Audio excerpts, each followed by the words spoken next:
It's interesting how much the world has grown in its sensitivity to offense. There just seems to be a drastically increasing vulnerability in people to being offended. Somehow, any offense has become very much exaggerated as being a great offense. I mean, we all endure offense on a regular basis. There's things that happen in our life. It can be anything. I mean, little things of life. Just going about your business. You're in town and you're in a store or something, and somebody bumps into you just briefly, just brushes you a little bit, and there's an instantaneous moment there where there's an offense of your personal space.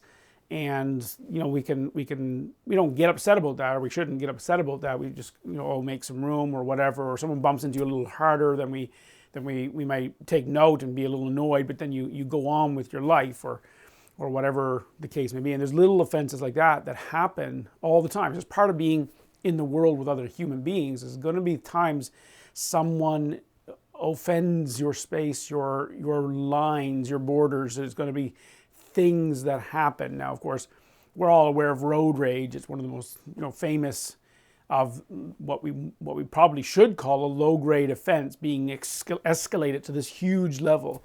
But it's not just that anymore. It seems that there's a rage that occurs in people. There's anger that occurs in people over so many things now that and this will be offensive to some, but things that I would suggest are quite trivial, but they've become very big in our eyes. And so there's all sorts of things, of course, and I'm not going to go into a big list of listing them all, because just by doing that, there will be some that will take offense by listing it.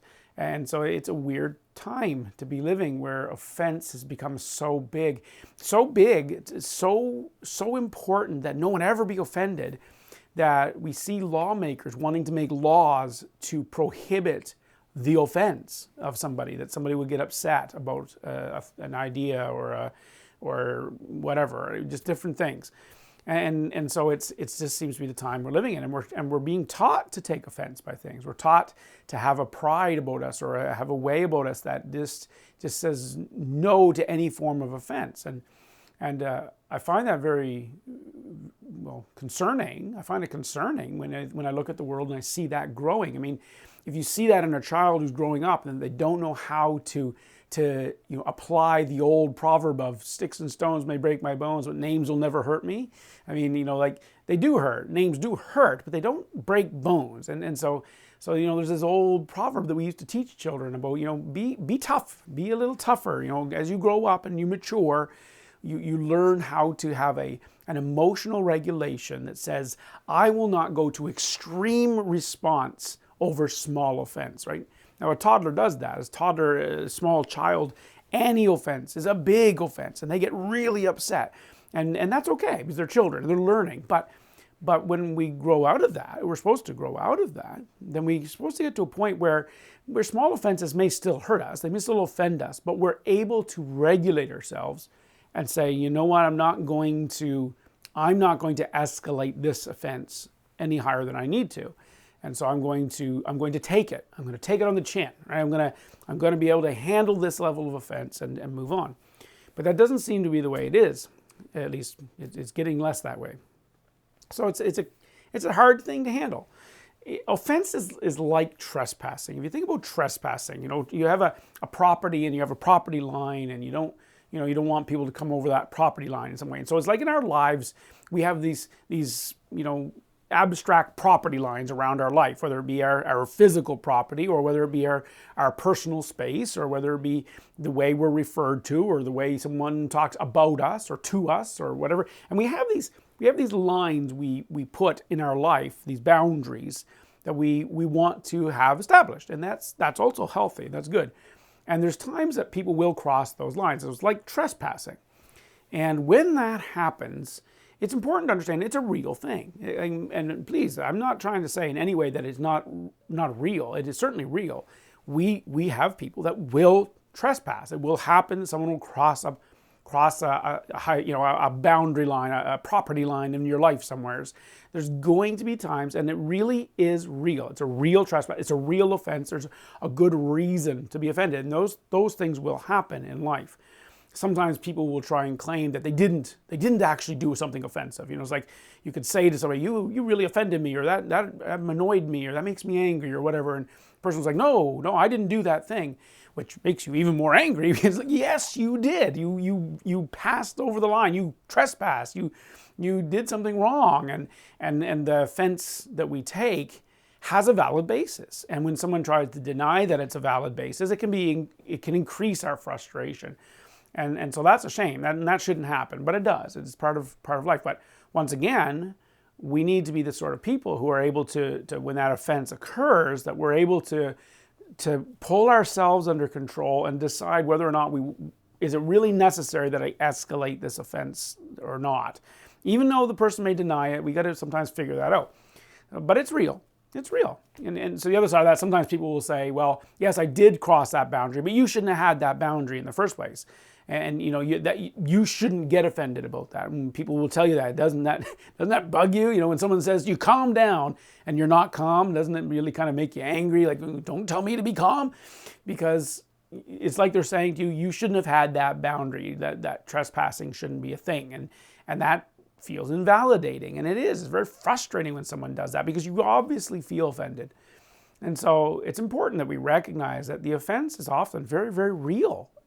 But I'm concerned about here today is not whether or not it's a real offense, because it is, often is. Not always, but it often is. My concern is that we are losing as people in our part of the world are losing the ability to bear that. We're making the lines and boundaries declarations of war. And we're going all out and escalating something that we should work to bring down. The Bible tells us that we should be peacemakers, and that those who are peacemakers we consider like the sons of God, like we're like God in pursuing peace as much as possible, and not taking offense, or at least bearing offense. See, the thing about trespassing is someone does cross the line, but you're the one that drew the line, and you're the one that decided who gets to cross it. That is on you. We can decide that I have a boundary in my life. I have a personal space boundary, for instance. I can decide I have a personal space boundary. And if someone comes and bumps into me and they invade my personal space, well, I'm the one who decides whether or not I'm going to be offended by that. I know that line is there, and I would prefer they be on the other side of it. But if they come across, it's up to me to decide whether or not them crossing that line is okay or not okay. And so I take offense, and it can be proven by the simple fact that if a stranger comes into this room right now and sits on my lap, they're offending my personal space, and I will probably take some level of offense at that.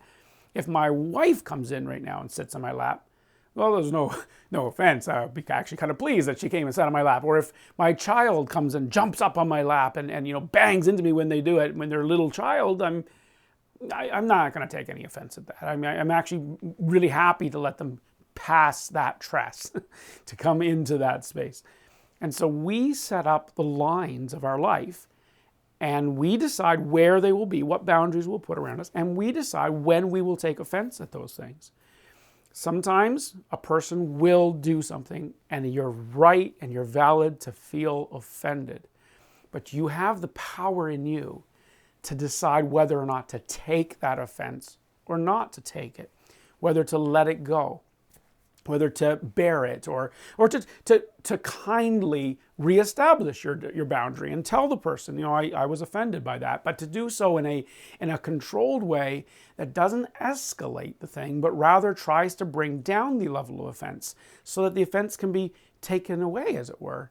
See, when we're forgiving, or we're patient, or we're gracious with people, it has a way of covering a multitude of sins. That we can see the sins of someone in our life. They may be very valid, but when we choose to act out of kindness and gentleness and patience, then those sins can be greatly dealt with, can be solved, and reconciliation can occur, and things can be made right again. But when we decide to hold an offense, to hold that sin, to hold that offense, and to escalate that offense, then we actually make it worse. And you may say, well, that's not fair. Why do I get straddled with that? Well, it's your line, so it involves you, and you've got to decide, how are you going to interact with people when they break your lines, when they come over the boundaries of your life? It's going to happen. What kind of person are you going to be when you face those moments? And are you going to be a person who has moved past volatility and reactiveness? Or are you going to be a person that embraces volatility and reactiveness and decides to go to war every time someone crosses a boundary in your life? It's an important thing, and especially in our day and age where people seem to be increasingly discarding self-control and gentleness and kindness. So much so that we have this phrase now that you'll hear about this idea of microaggressions. The idea that there's people that they do something aggressive against you on a micro level, very, very small level that you have to almost pay attention to see it. And if you're not paying attention, you might not even see it. And nowadays, it seems like so many people are encouraging us to get out the microscopes and look at the microaggressions and escalate our response to the microaggressions and make it a macro event, big as we can, over a microaggression. It's pretty much the definition of making a mountain out of a molehill, taking something small and making it as big as we can. It's really not good. I mean, if there was an aggression, if there was an offense that occurred at a micro level, it's okay to talk about that. It may be very real. But I don't think it's very good for our society to be teaching people to blow up the whole world because of a microaggression. There's a verse in 2 Corinthians chapter 7 to 12 where Paul is writing to the church about an offense that occurred. And he says, I'll read it to you. He says that, he's referring to writing to them in the first letter about this offense. He says, so although I wrote to you, it was not for the sake of the offender, nor for the sake of the one offended, but that your eagerness on our behalf might be made known to you in the sight of God. It was like, what he was saying is like, I wanted you to realize there was something bigger in play here than the one who offended or the one who was offended. That was real, and he wrote and dealt with it, but there's a bigger thing at work here. Something in the sight of God. There's a concern that should be there that's bigger than the one offended and the one who did the offending. How can we bring back reconciliation? How can we bring back peace? And in the sight of God, have a concern for one another, an earnestness for one another, for that peace and unity and kindness and gentleness to come about. Sometimes we just need to all stop and realize there's bigger things in the world than the places we draw our lines. I'm not saying you don't have the lines. I'm not saying not to deal with trespassing. But I am saying that how we deal with those, maybe that's not as big as the importance of having unity and peace among ourselves and being big enough to bear an offense sometimes for the sake of a greater good. And that's something maybe we should all think about.